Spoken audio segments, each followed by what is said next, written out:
Hello guys, நான் உங்கள் Mahendra. TNOU Tamil Nadu open university Jan 2024 examination result வந்து பப்ளிஷ் ஆகிருந்தது பார்த்தீங்களா.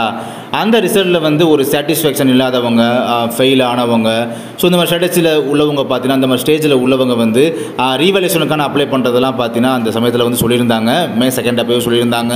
May 2 பார்த்தீங்கன்னா வெப் போர்ட்டல் வந்து ஓப்பனில் தான் இருக்குது. ஸோ May 17 வரை பார்த்தீங்கன்னா ஓப்பனில் தான் இருக்கும். அப்போ நாளை மறுநாள் தான் May 17 அதோட லாஸ்ட் டேட் அப்படின்றது கம்ப்ளீட் ஆகுது. அகெயின் வந்து உங்களுக்கு ரிமைண்ட் பண்ணுறதுக்காக தான் இந்த ஒரு வீடியோ. நாளை மறுநாள் இந்த 2 டேஸ் மட்டும்தான் டைம் அப்படின்றது இருக்குது. அதனால் ரீவேல்யூஷன் வந்து அப்ளை பண்ணணும் அப்படின்னு சொல்லிட்டு அப்ளை பண்ணாமல் இருக்கிறவங்க கண்டிப்பாக அப்ளை பண்ணிடுங்க அப்படின்னு சொல்லி நம்முடைய வீடியோ மூலமாக உங்களை ரிமைண்ட் பண்ணிக்கிறோம்.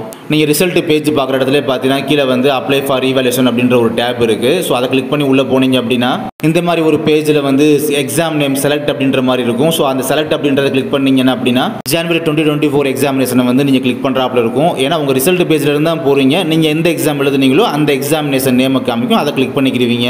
இப்போ நீங்கள் எந்த சப்ஜெக்ட் வந்து எக்ஸாமுக்காக நீங்கள் ரீவேல்யூஷனோ அல்லது ரீடோட்டலோ இல்லை என்ன பண்ண போகிறீங்களோ, மேக்ஸிமம் ரீவேல்யூஷன் தான் பண்ணுவீங்க 500 பே பண்ணி. ஸோ அந்த சப்ஜெக்ட்டுக்கு நேராக அந்த காலம் சப்ஜெக்ட் அதை வந்து கிளிக் பண்ணிவிட்டு அதுக்கப்புறம் வந்து 500 ரூபீஸை வந்து சப்ஜெக்ட் நேரம் இருக்கிறத வந்து கிளிக் பண்ணிவிட்டு நீங்கள் இப்போ சேவ் அண்ட் ப்ரிவியூ கொடுத்துக்கிருவீங்க. நெக்ஸ்ட் அந்த ஃபார்ம் வந்து நீங்கள் வந்து ப்ரிவியூ பண்ணி சேவ் கொடுத்ததுக்கப்புறம் பார்த்தீங்கன்னா நீங்கள் என்ன சப்ஜெக்ட்டுக்காக நீங்கள் வந்து ஃபீஸ் பே பண்ண போகிறீங்க அப்படின்றது வந்து காமிக்கும். அதுக்கப்புறம் டிக்ளரேஷனில் வந்து நீங்கள் கிளிக் பண்ணிவிட்டு ப்ரொசீட் அண்ட் பேமெண்ட் கொடுத்தீங்கன்னா நீங்கள் வந்து பேமெண்ட் பண்ணுற ஆப்ஷனை வந்து கூட்டிகிட்டு போயிடும். ஸோ இப்படி தான் பார்த்தீங்கன்னா நீங்கள் வந்து ரீவேல்யூஷனுக்கான ரெஜிஸ்ட்ரேஷன் அப்படின்றது பண்ண வேண்டியது.